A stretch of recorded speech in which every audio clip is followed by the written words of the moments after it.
Hey everyone, and welcome back to Red Dead Redemption 2.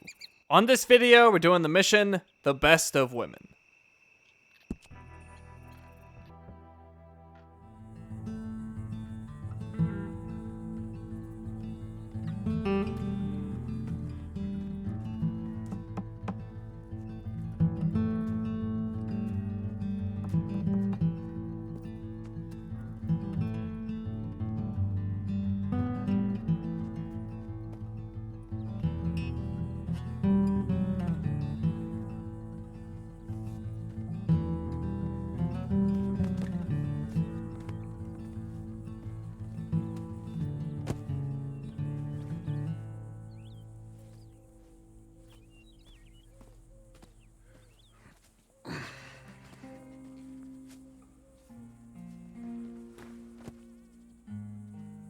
What the hell?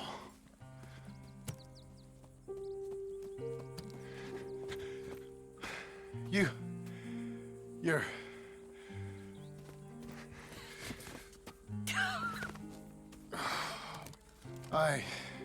You always did have that fine way with words. You doing all right, son? Sure, Pop. Can I go see the house? Sure.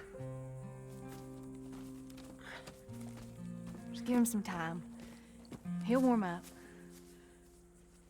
It's quite a place you got here. It's yours. Ours. I should see about that boy. Who's my new rival? Oh, that's Rufus. He's loyal, dumb, and angry, so he reminded us of you. That's your idea of a joke, miss? I guess. Come on!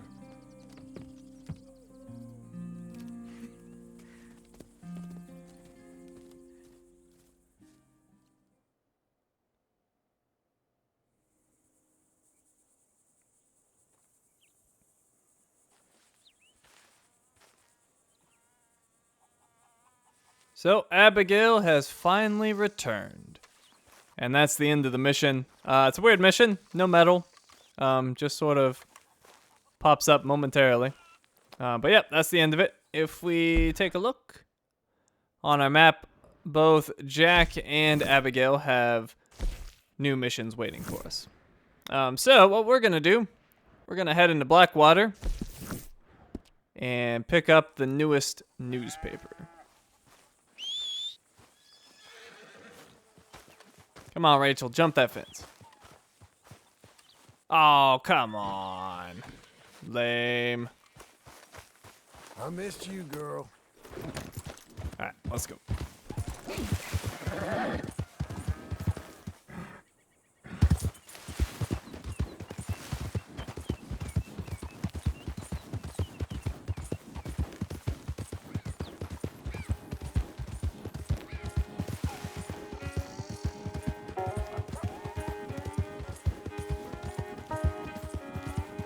I'm hoping I actually get attacked by the Skinners, if they're still around.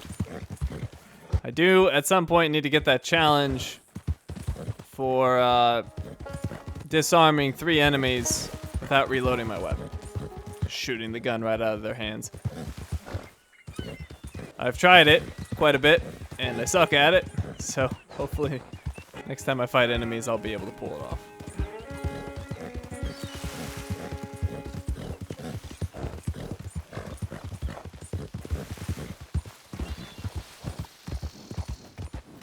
Alright, back in Blackwater.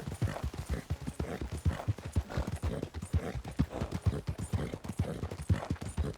know what? Nobody gives a damn if I'm alive or dead. You there. Damn it, move Help me out with anything. Anything. Don't be like Congress. Pass a bill.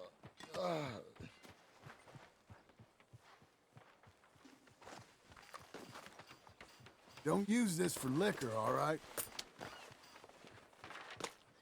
You gotta take it. You gotta ease. Thanks, partner. I'm all alone, mister. I'm gonna die all alone with nothing to show for it.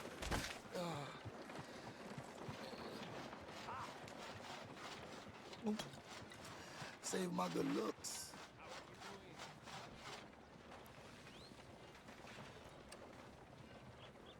If I remember correctly, this guy actually says a I lot. had a woman. I name her Flo.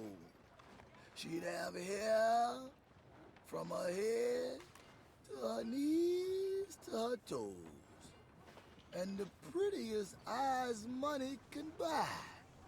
And I'd get her a big fancy ring and dresses, that nice perfume she like. And I'd say, hey, Flo, where's my present then?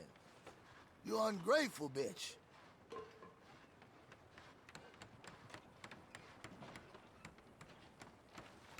Let's give him a minute.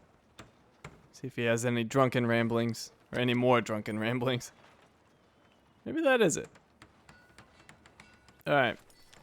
See ya, buddy.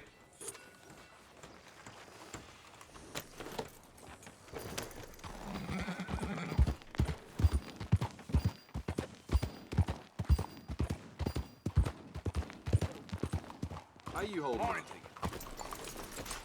I wish to buy a newspaper. How can I help you? That would be Blackwater Ledger number 74. Make sure you come back tomorrow. I gotta be more careful. Yes, you do. Okay, well, let's go ahead and read it.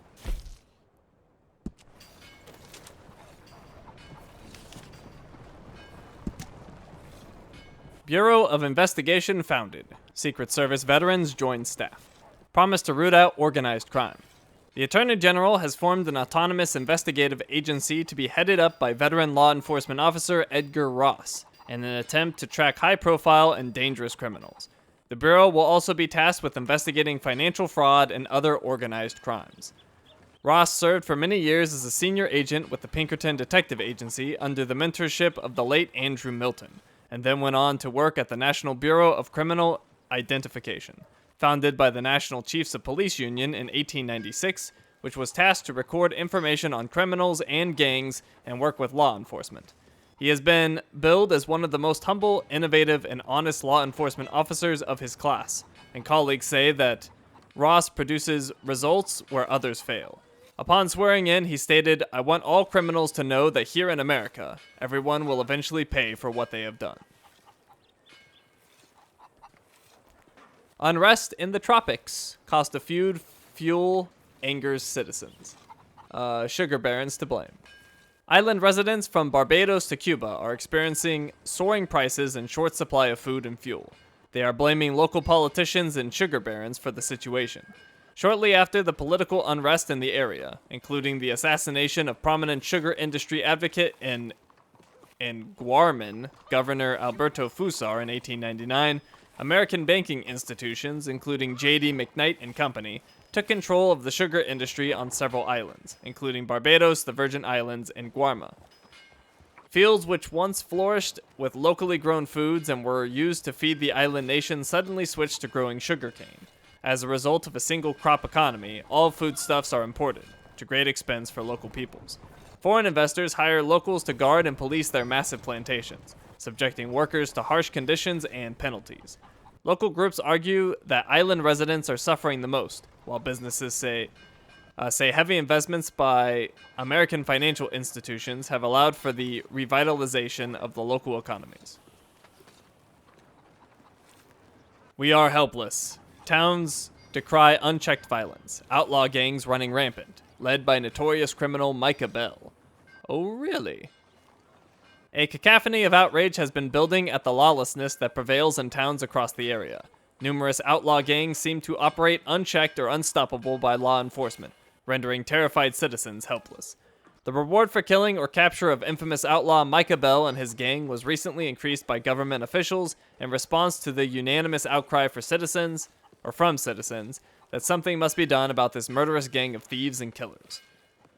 Mr. Bell and his associates continue their spree of killing and robbing while running roughshod over law enforcement. His acts of lawlessness rival that of Vanderlyn himself. They pay no debts and dynamite banks and buildings as a recreational pastime. Bell has long been a suspect in the Blackwater Bank robbery and Strawberry Massacre back in 1899, and numerous train robberies that have ended in dismemberment or death of passengers in the years since then. Little is known of Mr. Bell's origins. Reverend Swanson leads New York Church, delivers powerful message. Reverend Orville Swanson was inducted into his official capacity as minister at the First Congressional Church of New York this week, having moved to the city to accept the position. A service was held and then a reception was given to celebrate the appointment. Encouraging reports from attendees indicate that Reverend Swanson delivered an impassioned and heartfelt sermon about acknowledging sin and seeking redemption. He spoke about his own break from faith, a dark period when he could not attend church, falling into sin, depravity, and wanton gluttony. He chronicled the period where he rediscovered his faith and began witnessing on street corners to then become assistant pastor at a church in Ohio, New York. During his recent attendance at the convention meeting of First Congressional Churches, he delivered a very moving oration, impressing attendees as an eloquent and persuasive speaker, and was almost immediately offered the position. Looks like Reverend's doing well for himself. Tallulah Jetty gang killed. Bank raided in broad daylight. Citizens form posse. United States Marshal Fulkerton received a dispatch from Silver Springs indicating that after years of evading capture, the Tallulah Jetty gang was chased down after a brazen bank robbery in broad daylight. After a series of outrages, including the killing of several women and elders, officers placed 200 men in pursuit of the gang, which was overtaken near Anadarko.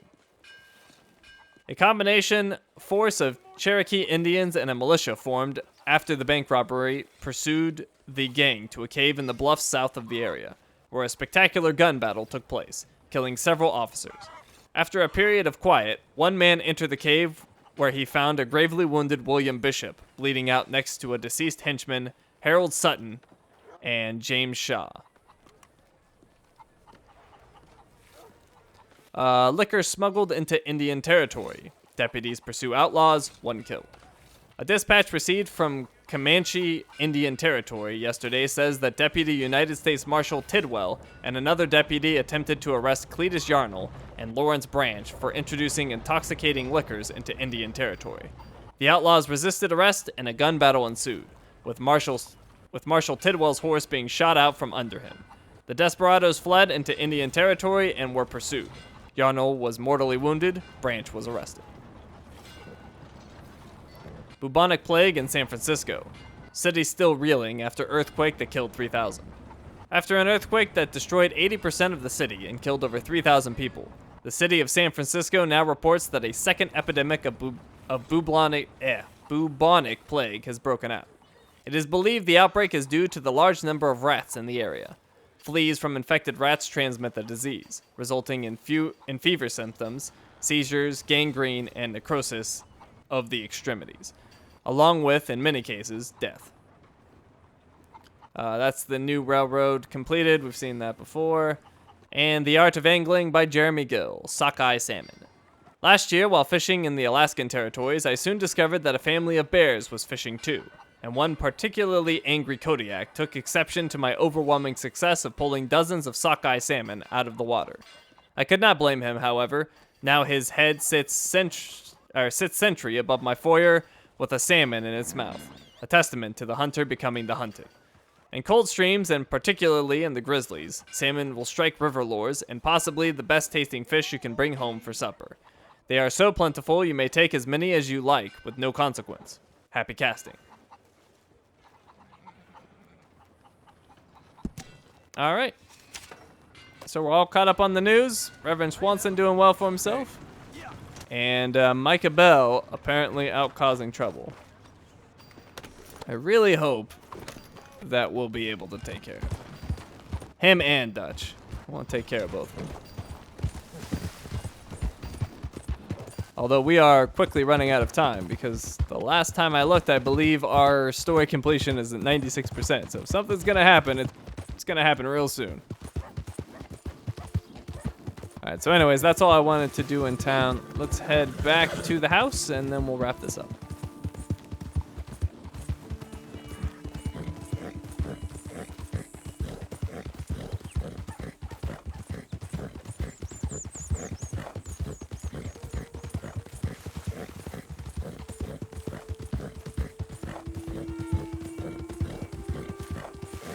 And unfortunately, the Skinner brothers never showed up for me to shoot the guns out of their hands.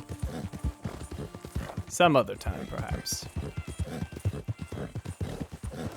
For some reason, this tree looks a little suspicious. But apparently it's not.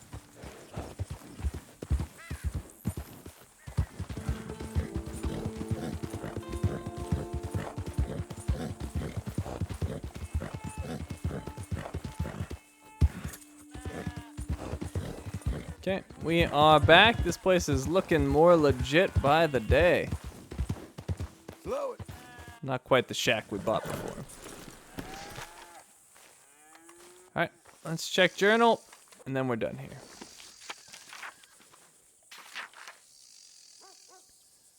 Built ourselves a place to live. Never thought I would say those words. Now I just need a family and a way of paying off these debts.